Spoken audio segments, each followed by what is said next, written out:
Film diawali dengan seorang ibu bernama Jisuk diantarkan oleh suami dan anaknya ke stasiun kereta di Seoul. Suaminya tampak khawatir melepas kepergian Jisuk untuk berangkat ke suatu tempat sendirian. Di kereta, Jisuk melihat seorang nenek beserta anak dan cucunya sedang bercengkerama. Hal ini kemudian membuat Jisuk mengenang masa lalunya saat masih kecil dulu.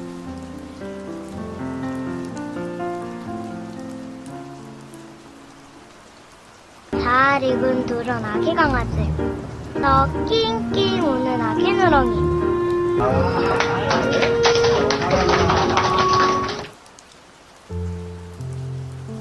Cerita masa lalunya diawali dengan Jisuk kecil yang sedang membacakan cerita kepada para penumpang di bus yang disupiri oleh ayahnya. Ya, ayahnya adalah seorang supir bus. Kemudian Jisuk turun dari bus untuk pulang ke rumahnya seusai bersekolah. Dan tampak kedatangannya disambut hangat oleh anjing peliharaannya dan juga ibunya. Ibunya juga sudah menyiapkan makanan kesukaan Jisuk untuk dimakan. Jisuk membagi makanan tersebut kepada Jinho, adik laki-lakinya. Ibunya tampak tidak senang melihat Jinho mengambil makanan yang ia buatkan khusus untuk Jisuk. Di sini terlihat ada kesenjangan kasih sayang yang diberikan untuk Jisuk dan adiknya oleh ibunya. Ternyata, dulu ibunya sempat kehilangan anak perempuannya saat berumur 2 tahun sebelum Jisuk lahir. Karena hal tersebutlah ibunya sangat perhatian dan menjaga Jisuk sebagai anak perempuan dibanding Jinho.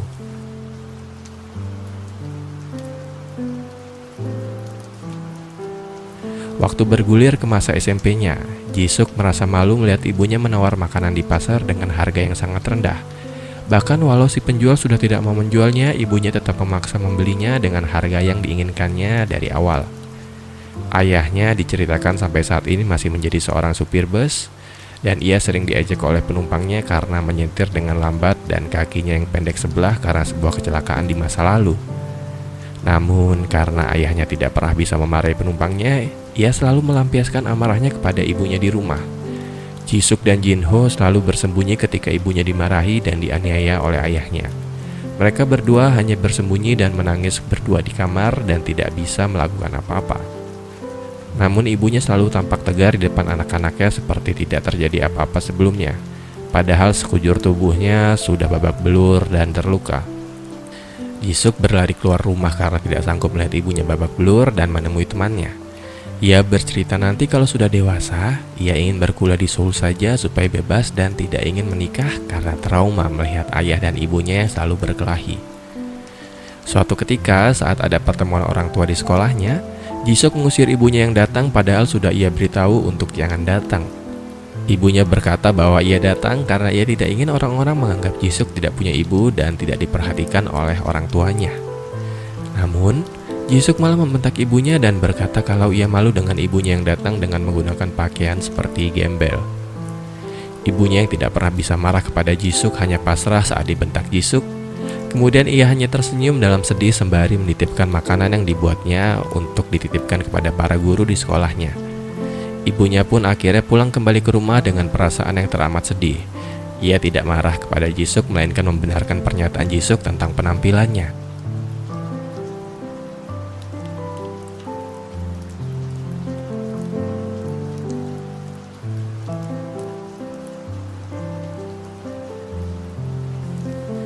Saat Jisuk sudah SMA, ia masih saja melihat ibunya disiksa oleh ayahnya. Ia sangat membenci perlakuan ayahnya dan seperti biasa Jisuk pergi dari rumah untuk menenangkan diri. Ibunya mengejar Jisuk meski hari sudah gelap.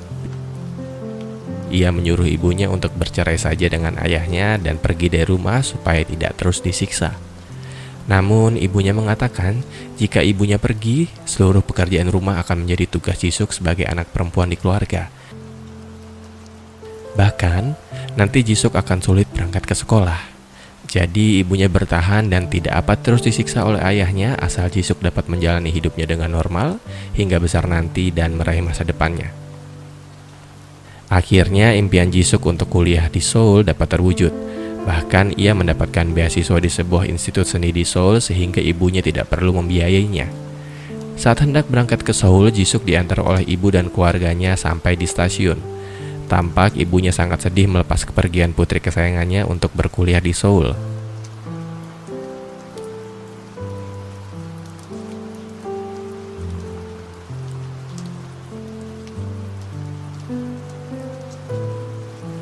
Di dalam tas Jisuk, ibunya menyisipkan tabungannya selama ini dari menghemat. Ibunya juga menyisipkan sebuah surat untuknya. Di surat tersebut dikatakan bahwa ibunya sangat bangga kepada Jisuk, dan juga ia bercerita kalau ia selalu berusaha menawar di pasar adalah agar dapat memiliki tabungan untuk masa kuliah Jisuk nantinya. Bahkan, ibunya rela tidak pernah membeli baju baru yang bagus untuk dikenakan demi menabung untuk masa depan Jisuk.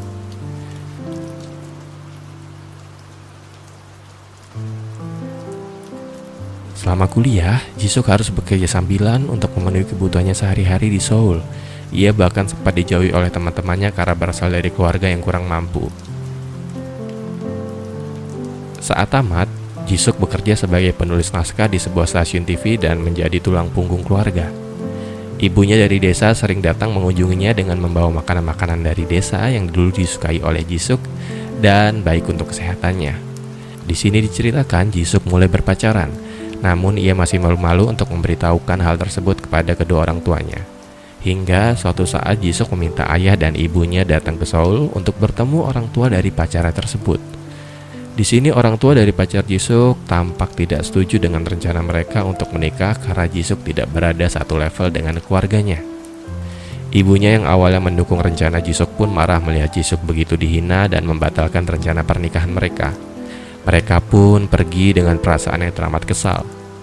Namun karena ibunya tahu Jisuk sangat menyayangi kekasihnya, ibunya datang berkunjung ke rumah orang tuanya lagi dan bahkan ia mengemis meminta maaf dan memohon agar menikahkan putranya dengan Jisuk. Akhirnya Jisuk pun menikah dengan pacarnya tersebut.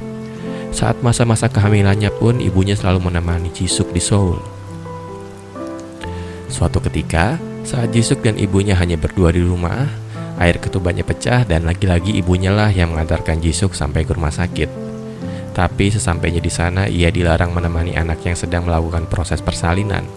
Meskipun ibunya sampai merengek dan menjerit, perawat tetap tidak mengizinkannya masuk. Kehidupan pun berlanjut seperti biasa. Seusai melahirkan, ibunya kembali ke desa dengan ayahnya. Bahkan perhatian ibunya untuk Jisuk masih terus berlanjut hingga sekarang. Ibunya masih saja sering mengirimkan makanan-makanan dari desa untuk kesehatan Jisuk. Tidak lama setelah itu, ibunya mengabari Jisuk kalau ayahnya sudah meninggal. Jisuk dan keluarganya pun kembali ke desa untuk pemakaman ayahnya. Jisuk sempat meminta ibunya untuk ikut bersama ke Seoul, bahkan Jinho yang sudah menjadi tentara pun menyuruhnya ikut dengan Jisuk ke Seoul. Tetapi ibunya menolak karena tidak ingin mengganggu keharmonisan keluarganya karena kehadiran ibunya nanti.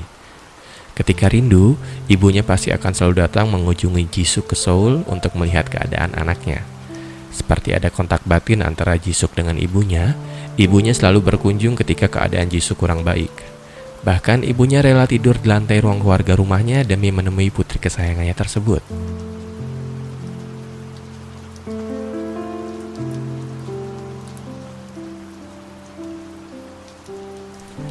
Cerita kembali ke Jisuk yang sekarang baru saja turun dari kereta dan tiba di desanya. Ia sengaja tidak memberitahu ibunya dulu kalau ia akan datang, supaya ibunya tidak perlu repot-repot memasakkannya makanan sehingga akan kelelahan. Di desa, Jisuk berperilaku sangat manja kepada ibunya seperti masa-masa kecilnya dahulu. Ia juga selalu memakan dengan lahap masakan yang dibuatkan ibunya. Jisuk sempat pergi menjumpai sahabat semasa kecilnya dahulu. Di sini ia menitipkan kepada sahabatnya untuk sering-sering menjenguk ibunya nanti tanpa alasan yang jelas. Karena nanti setelah ini dia akan sangat sibuk di Seoul dan tidak tahu kapan akan kembali lagi ke desa untuk menjenguk ibunya. Jisuk menikmati momen berdua dengan ibunya selama di desa. Ia juga mengajak ibunya berjalan-jalan serta membelikan ibunya baju baru untuk digunakan. Jisuk bahkan juga meminta ibunya untuk pergi ke studi foto dan berfoto dengannya, supaya nantinya foto itu bisa dipajang di meja rias ibunya. Ibunya yang curiga dengan tingkah laku Jisuk menelpon suaminya saat Jisuk sedang mandi menggunakan handphone Jisuk. Ia bertanya kepada suaminya apakah mereka sedang bertengkar atau akan berpisah. Namun, suami Jisuk justru memberikan kabar yang mengejutkan bagi ibunya. Jisuk ternyata divonis mengidap penyakit kanker pankreas stadium akhir. Ibunya yang mengetahui hal tersebut meminta Jisuk untuk tinggal di desa lebih lama dan berjanji akan merawat Jisuk dengan segenap hatinya. Tapi Jisuk mengatakan Ia tidak dapat tinggal di desa karena ia harus merawat anaknya yang masih kecil yang berada di Seoul. Tibalah waktu kepulangan Jisuk ke Seoul. Ibunya dengan berat mengantarkan Jisuk sampai ke stasiun. Bahkan saat keretanya berangkat, ibunya seperti tidak rela ditinggal Jisuk kembali ke Seoul dan berlari-lari mengejar keretanya.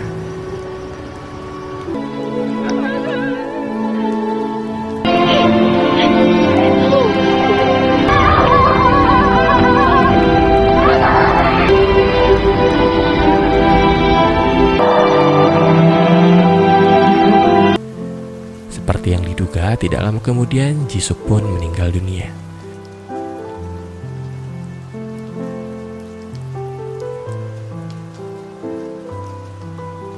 Film ini diakhiri dengan ibu Jisuk di hari-hari tuanya serasa hampa karena telah kehilangan putri kesayangannya.